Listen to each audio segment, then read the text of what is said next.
보면 일이 항상 별로 그렇게 원하지 않았던 일들이 벌어지지만은 또 뜻밖의 그 일을 통해서 더 행복하고 즐거운 일이 벌어지기도 하죠. 그때 가이드 포스트에 나왔던 이야기인데 큰 그 동네에 집이 있는, 주인공이 집이 있는 동네에 큰 정전이 벌어져가지고 아주 동네가 전부가 불이 나버렸어. 그래서 처음에는 큰일 났다고 그랬는데 전부가 이제 동네가 집에서 촛불을 잡고 하면서 이렇게 하니까 촛불이 정전이 안 되는 미국 같은 세상에서 오랜만에 정전이 돼 있으니까 촛불이 집마다 초가 없어가지고 있어도 하나 정도, 불이 하나 있으니까 거실에다가 하나 놔두고 가족들이 전부 모였더라라는 것이죠. 가족들이 불이 잘 들어오고 전부 자기 방에 들어가 버리고 소통하지 않고 대화하지 않았다가 정전 때문에 가족이 사랑의 시간을 보냈다라는 그런 내용이었죠. 오늘 우리 같은 경우도 지금 열심히 교회 부분을 봉사를 하고 있습니다. 하면서 냄새가 오후 예배 시간에는 다 날아갈 줄 알았는데 이 냄새가 좀 갇혀 있는지 잘 빠지지가 않았어요. 그래서 일찍 오신 분들이 아주 냄새 때문에 고생을 하셔가지고 이 방으로 옮겼습니다. 그런데 오랜만에 이렇게 오니까 참 기분이 참 또 묘하고 좋기도 합니다. 여러분. 이 정도 여러분 되면은 이 개척교회입니다. 개척교회인데 개척교회 이렇게 다 앉아있으면 그 개척교회는 힘있는 개척교회입니다.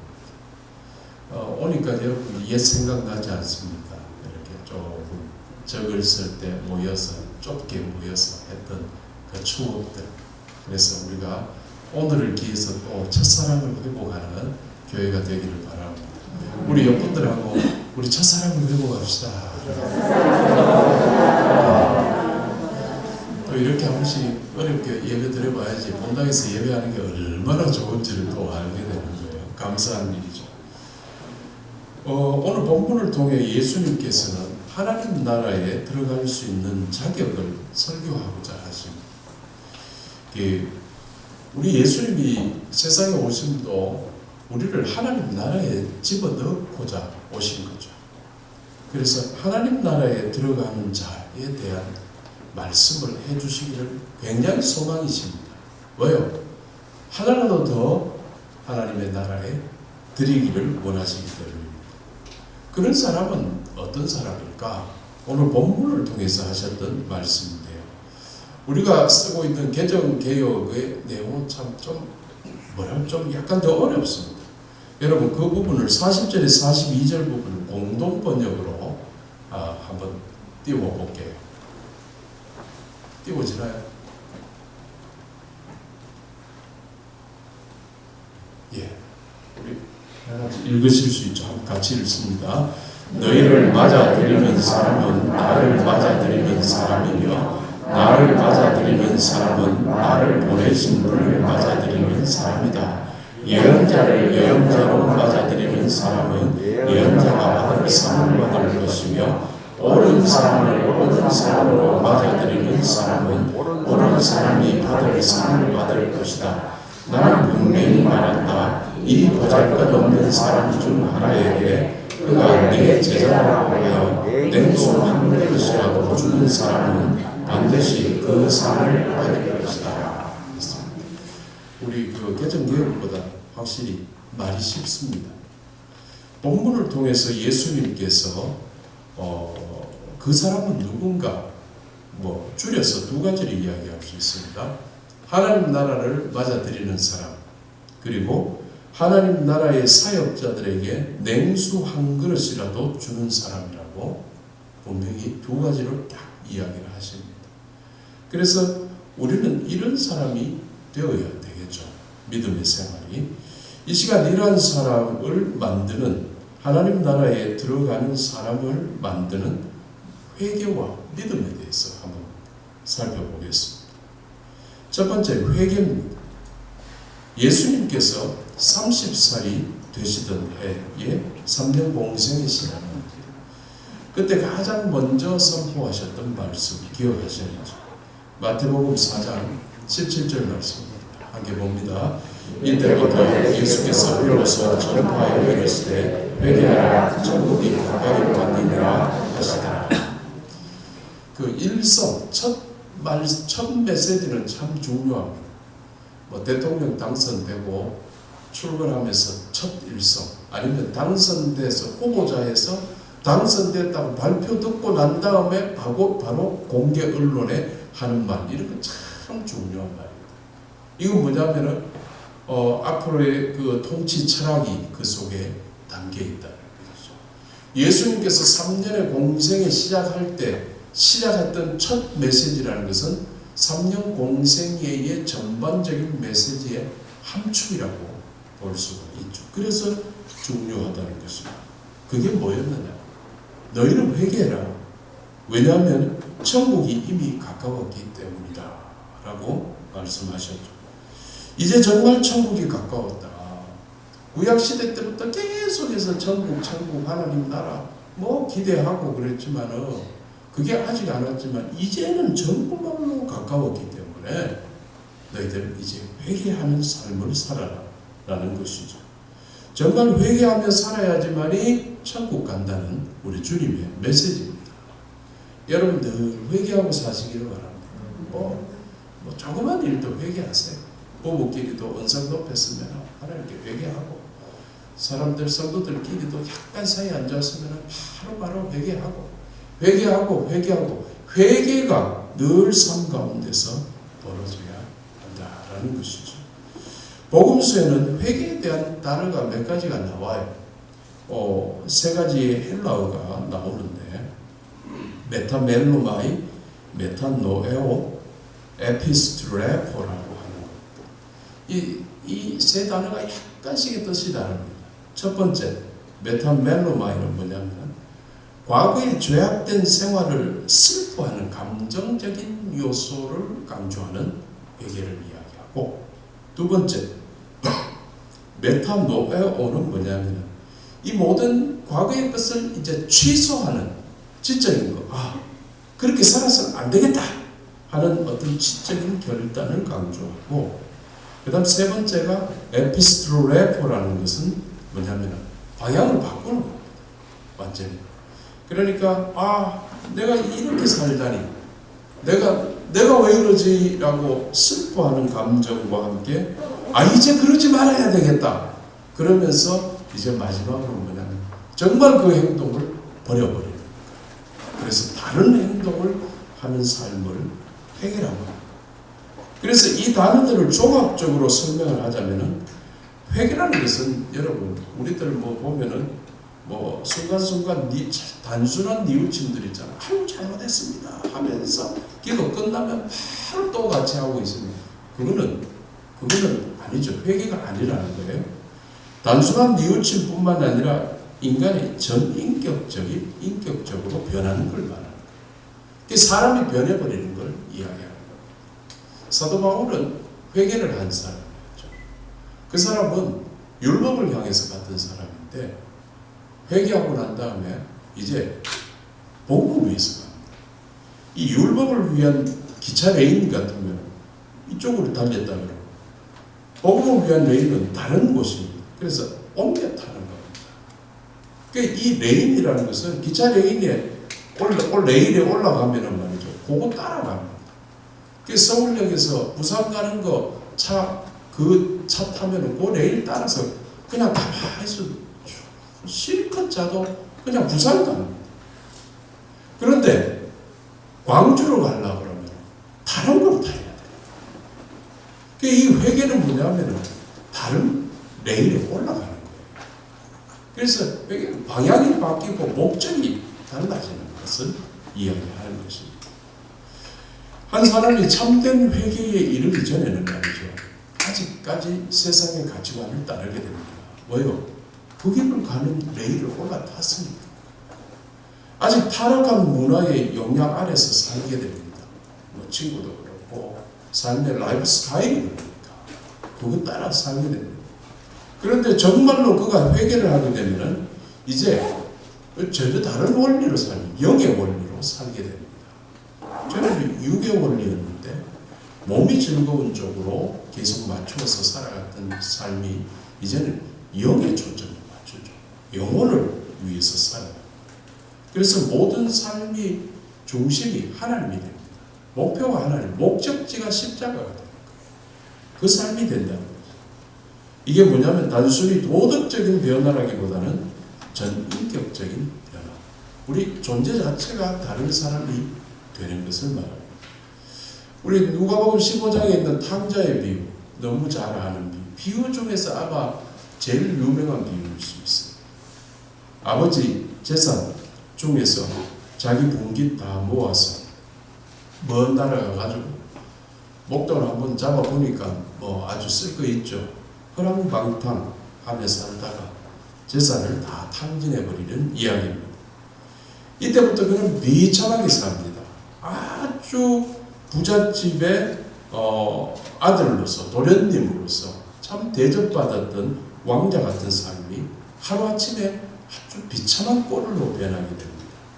이 비참한 꼴로 계속 살아가다가 어느 날 그에게 은혜가 오는데 문득 아버지 집을 생각하게 된 거예요. 누가복음 15장 17절 말씀 우리 함께 읽습니다. 이에 스스로 돌이켜 이르되 내 아버지에게는 양식이 풍족한 부분이 얼마나 많은가 나는 여기서 줄여주는구나. 이걸 깨닫게 되는 거예요. 저는 생각을 안 했는데 이게 은혜죠. 깨닫는 것은 하나님 나라의 풍성함과 이 세상의 공허함의 대조예요. 여러분 세상 거는 말이죠. 풍성할 것 같고 우리에게 모든 것을 줄 것 같지만은 그건 꼭 무지개를 찾아서 잡으러 가는 것 같아요. 분명히 무지개를 보고 갔는데 무지개 방향으로 갔는데 도착해 보니까 없는 거예요. 아무것도 없는 거예요. 세상이 우리를 그렇게 속이는 거예요. 세상은 공허한 겁니다. 반면에 하나님 나라는 풍성합니다. 여러분 하나님 나라의 풍성함과 세상의 공허를 대조하고 있는 거죠. 그런데 이 사실을 깨닫는 것이 바로 영적 각성입니다. 여러분 우리 세상 재밌다고 그러잖아요.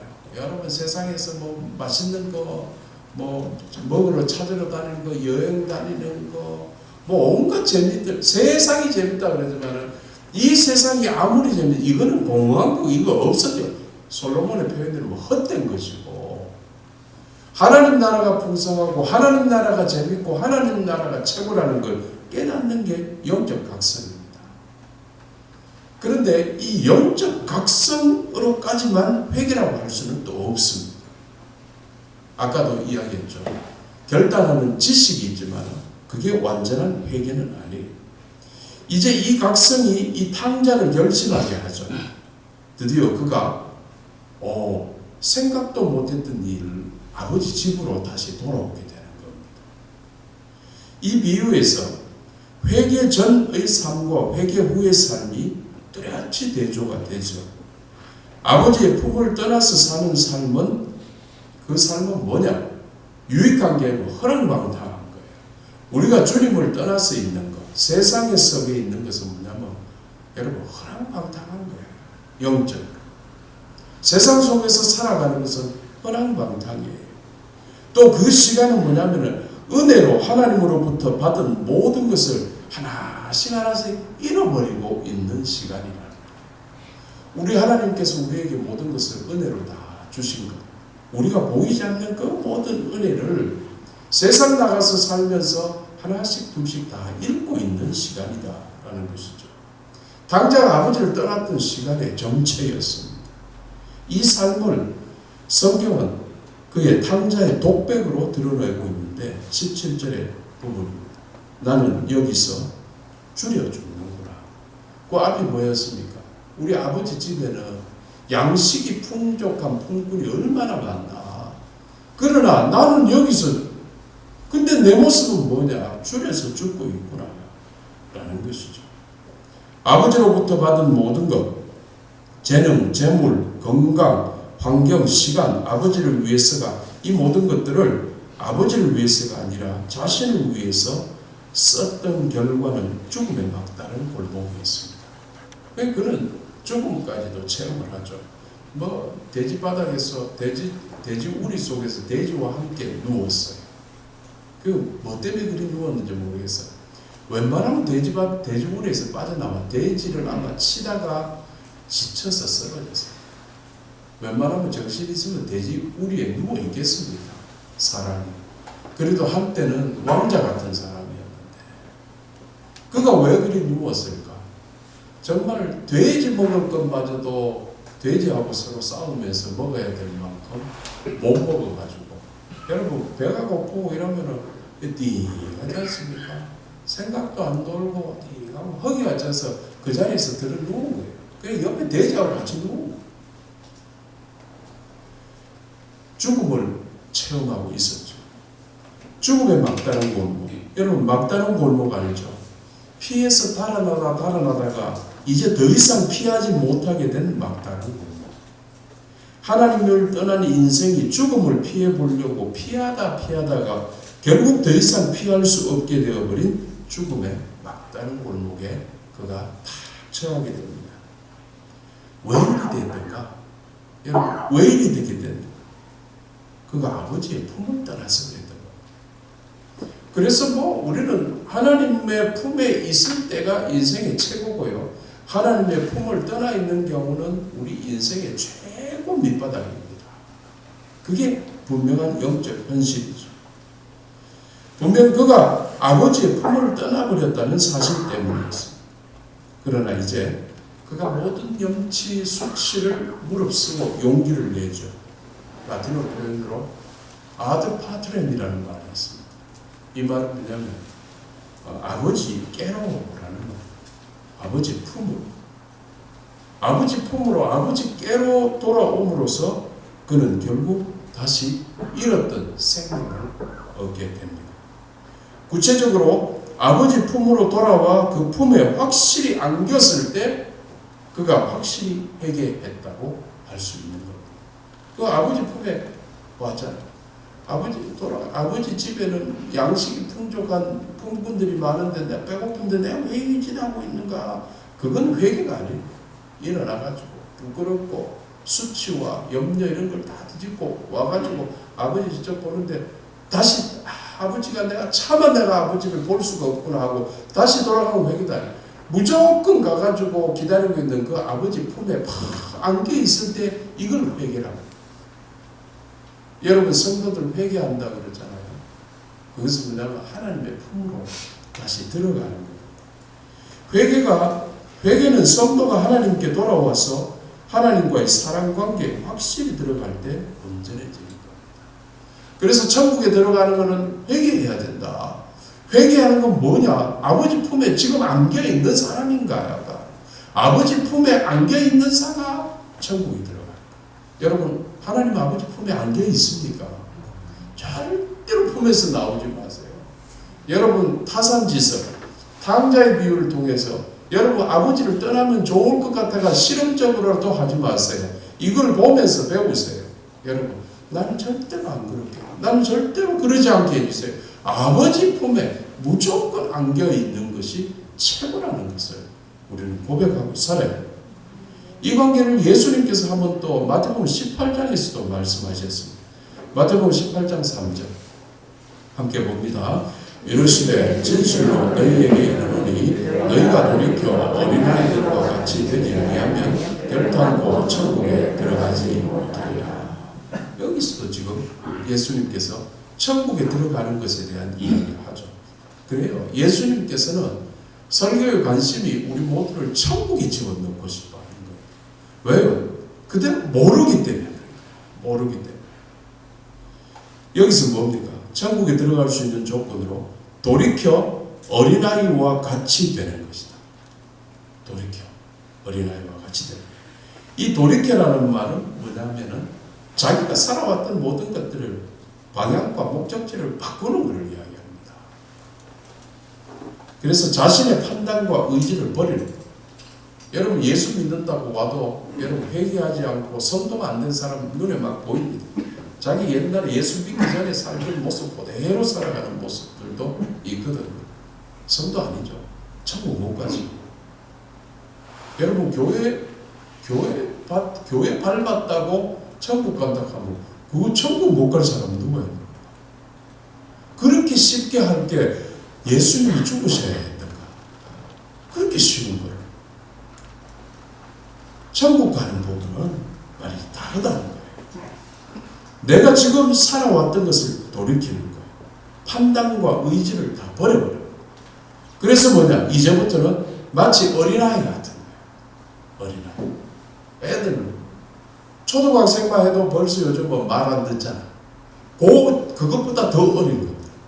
이건 뭐 아버지 떠나서는 뭐 아무것도 할 수 없는 것들. 그런 아이들처럼 되어야 돼요. 아버지 뜻만을 따르는 것. 사람이 끊임없이 하나님 아버지 품을 그리워하고 하나님 아버지만을 의지하는 삶의 자세를 가지는 것을 가르쳐주고 있습니다. 성도님들 꼭 기억하시고 우리의 모든 방식을 버리는 것이 회개이고 우리의 모든 방식을 버려버리고 하나님의 방식으로 하나님의 품에서 살아가는 것이 회개라는 사실 잊지 마시기를 바랍니다. 두 번째는 믿음에 대한 이야기를 해야 됩니다.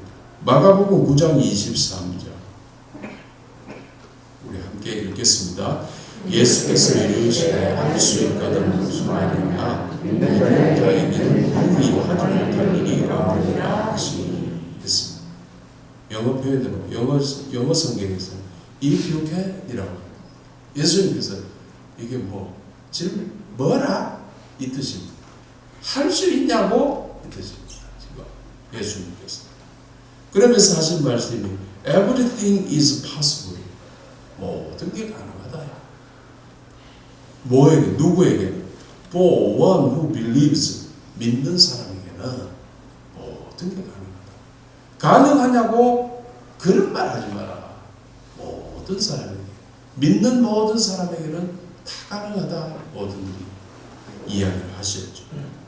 그래서 어떤 신학자의 표현에 따르면은 이 믿음이라는 것은 뭐냐면은 절대적이고 전능하신 하나님을 드러낼 때 믿음이다 라고 표현하죠.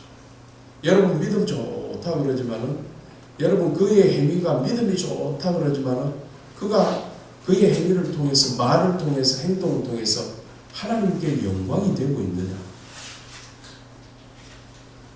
하나님께 영광이 안 되면 믿음이 없는 겁니다. 믿음은 뭐다? 하나님을 드러내는 거다. 믿음은 내가 잘난 척하고 그런 게 아니고 내 말과 내 행동을 통해서 하나님이 영광 받으시라는 거. 그 사람이 믿음이 있는 거예요. 그 신학자들의 표현입니다. 우리 믿음 때문에 여러분 우리가 하나님께 무슨 근데 이 우리의 믿음 때문에 믿음으로 행하는 것 때문에 영광이 어디로 가냐면은 나에게 오는 게 아니고 하나님께 싹 올라가게 될 때 그게 그 사람은 믿음 있는 사람이다. 이때는 거죠. 여러분의 삶, 여러분의 말, 여러분의 행동을 통해서 정말 하늘에 계신 우리 하나님께서 영광을 받으시고 있습니다. 하나님의 명예가 더 높아지고 있는가? 여러분 그 믿음, 여러분의 믿음을 한번 점검해 보십시오. 정말 나를 통해서 우리 하나님께서 영광 받으시고 계신가? 지금 오늘, 어제, 그저께, 최근에 나 때문에 하나님께서 영광 받으셨을까? 한번 생각해 보세요.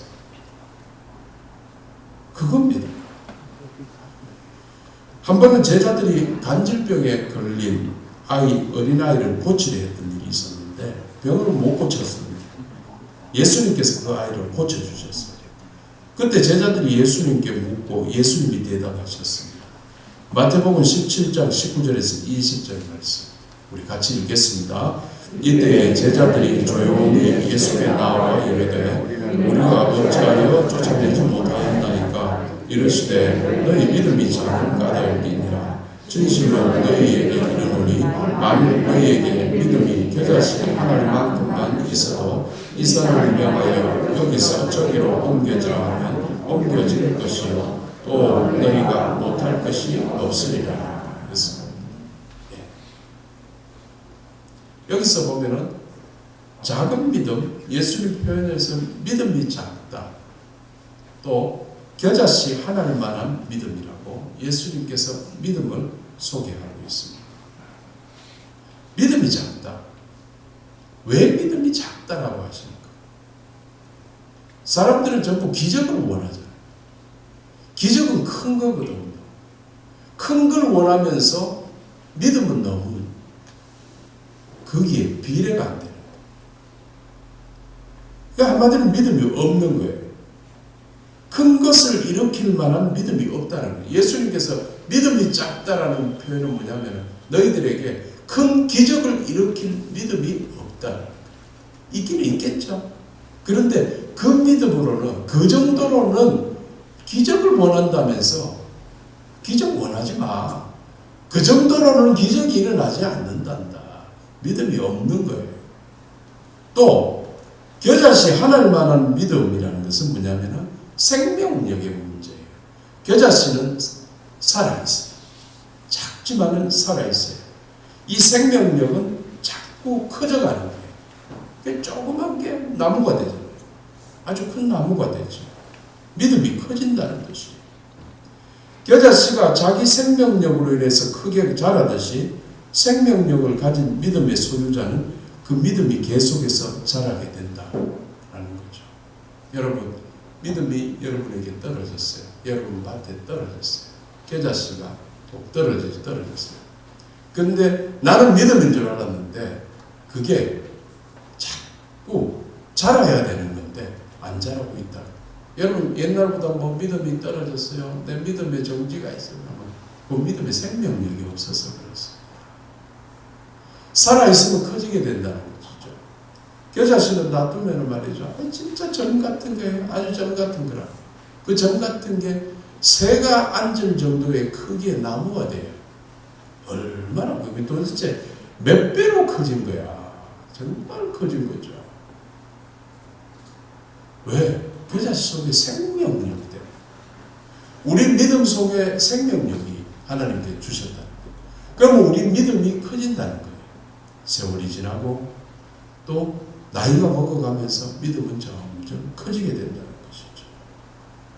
믿음이 계속 자라기 때문에 말씀을 깨닫는 정도가 달라집니다. 믿음이 커지니까. 그래, 믿음이 커지는 것은 뭐냐면 그릇이 커져요. 내 속에 통이 커지는 거예요.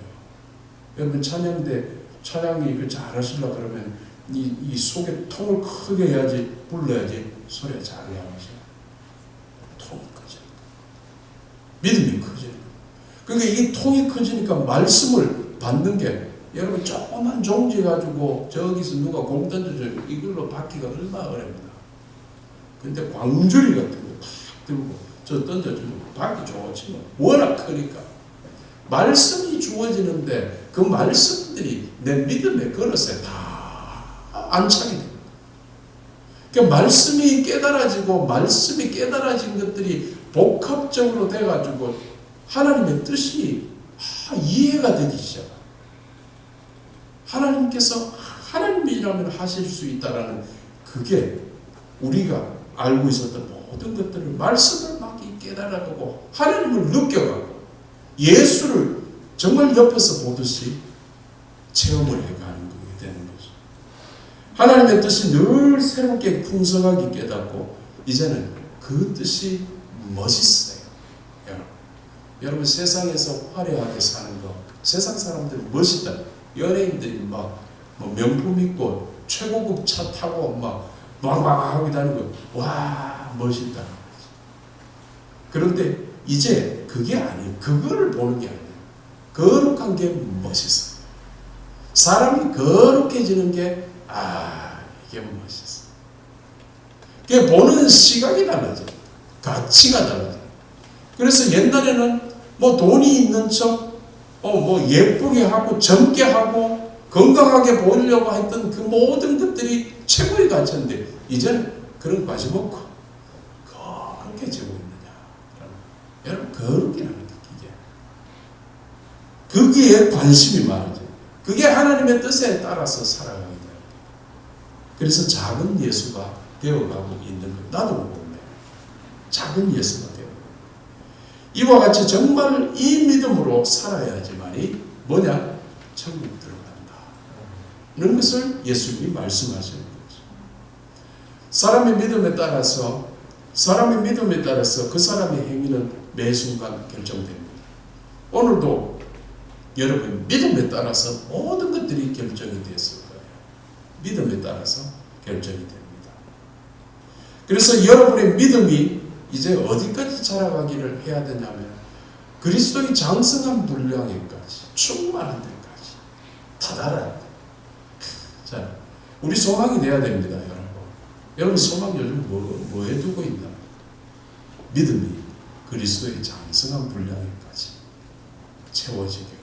여러분 그거 소망이에요. 우리 믿음이 성장하고 이거 성숙해지는 게 그리스도의 장성한 분량이죠. 믿음이 성장하고 성숙해지기 위해서는 겨자씨처럼 생명력이 있어요. 믿음이 계속 나이가 막 청년 시절에 가졌던 이 정도의 믿음이 30대가 돼도 요대, 40이다 이러고 나이는 먹는데 잃어버리면 이게 말이죠. 오랫동안 요대를 되면 여러분 상대적으로 축소하는 거예요. 그 믿음이 아닙니다. 그래서 옛날에 했던 모든 것으로 성도들을 막 이렇게 괴롭히기도 하고 나 때는 말이야 그러지 않았다고 막 그런 말. 아까 우리 기도자 전에 우리 교회 고등부 대구 영남교회 고등부가 그때 한때 잘 나갈 때 100명이 넘었어. 그건 뭐 대구 시내에서도 유명했던 이야기죠. 지금은 참 적어요.